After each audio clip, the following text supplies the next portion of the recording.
lagi di Islam itu Indah, masih di tema kita pagi hari ini bicara tentang apakah jin muslim ikut berpuasa. Ya ini Masya Allah luar biasa ya, tadi sudah dibahas oleh para guru-guru kita. Sekarang kita lanjut lagi berbicara masalah tentang cobaan paling berat untuk ditahan di dalam puasa itu adalah tadi ya kan, menahan bukan cuma lapar atau haus, tapi adalah menahan hawa nafsu. Nah pertanyaannya ini, apakah jin ini memiliki hawa nafsu seperti apa yang dimiliki oleh manusia? Nah ini juga kita pengen tahu aja, kita kan kepo banget nih orangnya nih. Mohon izin penjelasannya dari guru kita. Jadi ilmu ya. Ustadz Ahmad Khan, mohon izin. Bismillahirrahmanirrahim. Diterangkan bahwasanya Allah Subhanahu wa taala menciptakan makhluknya itu bermacam-macam jenisnya. Ada manusia, Allah berikan manusia ini akal dan nafsu. Ada Allah ciptakan yang namanya malaikat. Malaikat Allah berikan yang namanya akal, tidak Allah berikan nafsu. Ada lagi binatang. Binatang Allah Subhanahu wa taala berikan yang namanya nafsu, tidak Allah berikan akal. Ada juga jin. Nah, jin ini Allah Subhanahu wa taala berikan akal dan Allah berikan nafsu. Dua-duanya dapat. Dua-duanya seperti sama manusia. seperti manusia. Oke. Ya. Nah, jin ini Allah berikan akal dan nafsu sehingga ketika mereka itu dibebani yang namanya syariat oleh Allah Subhanahu wa taala, maka dengan akalnya mereka bisa membedakan mana yang hak, mana yang batil. Betul. Mana yang halal, mana yang haram, mana yang boleh, mana yang tidak boleh. Sehingga apa? Sehingga hal tersebut bisa menyelamatkan mereka, sehingga mereka juga ada yang beribadah kepada Allah. Masya Allah. Ada yang dikategorikan jin muslim. Mereka yang beriman kepada Allah dan Rasulnya Nabi Muhammad beribadah seperti layaknya manusia, sama ibadahnya, menjalankan ibadah-ibadah seperti muslim yang lain. Begitu juga ada yang mereka menyimpang daripada syariat Allah Subhanahu wa taala dan mereka dikenal dengan nama syaitan.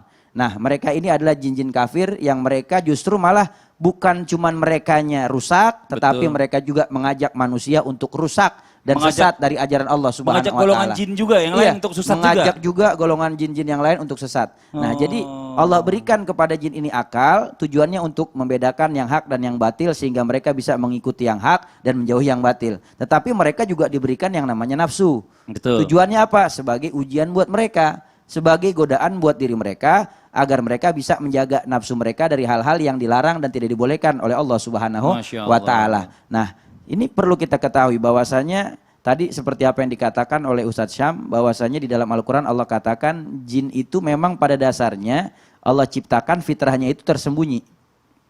Jin Allah ciptakan fitrahnya tersembunyi, tidak nampak. Berbeda dengan insi manusia. Kalau manusia itu fitrahnya Allah ciptakan nampak. Sehingga saya bisa lihat Ustadz Maulana. Kaget, Ya? saya juga kaget. Saya bisa lihat ya. Saya bisa lihat Ustadz Sam, saya bisa lihat Mas Fadli. Ya, tapi kita nggak bisa lihat jin. Tetapi ada golongan manusia yang Allah berikan kemuliaan, orang-orang khususnya yang Allah berikan sehingga mereka bisa melihat. Seperti tadi yang diterangkan di segmen kedua, ada Al-Imam Muhammad Al-Bagir yang mana banyak jin-jin muslim yang datang kepada mereka belajar tentang agama Islam. Nah, sedangkan manusia itu fitrahnya nampak dan jin fitrahnya tidak nampak, tidak terlihat. Nah, ketika ada jin yang dia menampakkan diri, maka berarti ada masalah pada diri jin tersebut. Karena memang fitrahnya jin itu nggak nampak. Nggak nampak, kenapa dia muncul gitu? Ketika mereka menampakkan diri, berarti ada masalah pada diri jin tersebut. Begitu juga dengan manusia. Manusia kan fitrahnya nampak. Tapi di saat dia banyak masalah, banyakan tidak menampakkan diri. Ngumpet di kamar soal itu ya. Dari pandangan orang lain. Iya. Nah, ini fitrah daripada penciptaan jin dan manusia. Tetapi ada yang lebih dahsyat lagi. Apaan tuh? Orang-orang yang sibuk-sibuk mencari penampakan jin. Itu padahal banyak hal-hal yang mungkin bisa lebih manfaat dan positif untuk dia kerjakan. Betul. Ya, begitu. Nah, sekarang godaan jin, apa? Godaannya jin tuh apa? Hawa nafsunya tuh apa? Sama seperti manusia. Sama seperti mereka manusia. dibisikkan oleh golongan jin-jin kafir yaitu syaitan untuk apa? Meninggalkan ibadah, untuk meninggalkan sholat. Kenapa? Karena di zaman baginda Rasul Nabi Muhammad SAW, ya diterangkan bahwasanya jin-jin muslim itu mereka bermakmum kepada Rasulullah. Ya, sholat menjadi makmum bersama baginda Rasul Nabi Muhammad Sallallahu Alaihi Wasallam. Maka godaan mereka juga sama seperti kita. Ada yang datang dari nafsunya dia sendiri, ada yang datang daripada golongan jin-jin kafir, yaitu syaitan yang mengajak mereka untuk meninggalkan ibadah, meninggalkan sholat, meninggalkan puasa dan lain sebagainya. Ya, karena mereka juga mukallafun, mereka juga orang-orang, mereka juga jin-jin yang memang diwajibkan untuk beribadah kepada Allah Subhanahu wa Ta'ala. Karena mereka mukallaf, diwajibkan menjalankan syariat. Ya, makanya di dalam kitab Burdah Al-Imam Busiri mengatakan bahwasanya Muhammadun Sayyidul Qaunaini wasaqalain. Nabi Muhammad itu adalah utusan Allah Subhanahu wa Ta'ala yang diutus bukan cuman untuk manusia saja, tetapi Sayyidul Qaunain, pimpinannya langit dan bumi. Ya, dan juga wasaqalain, pimpinan dua golongan, golongan jin dan golongan manusia.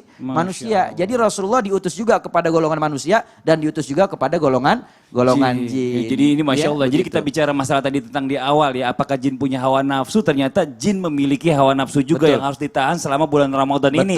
Sama hal layaknya seperti manusia. Cuman mungkin bedanya kalau jin lebaran makannya nggak ketupat. Nah, nggak ketupat. Makanya tulang tadi kata Ustadz Maulana, serem juga ini Masya Allah nih. Sekarang kita coba mau menjawab pertanyaan yang masuk ke media sosial kita dulu, yang dijawab nanti sama Ustadz Maulana ya. Ini Assalamualaikum nih dari Instagram hamba Allah. Assalamualaikum warahmatullahi wabarakatuh Ustadz. Saya anak perempuan usia 25 tahun. Anak rantau, tinggal sendirian di kosan selama Ramadan karena lagi karantina. Saya selalu sahur di kosan sendirian, kasihan ya. Namanya juga jomblo, ih mbak gimana sih ngasihanin diri sendiri. Tapi kadang saya suka ngerasa kayak ada yang nemenin saya makan sahur gitu. Nah ini kan serem kan, itu kira-kira jin bukan ya? Emangnya jin bisa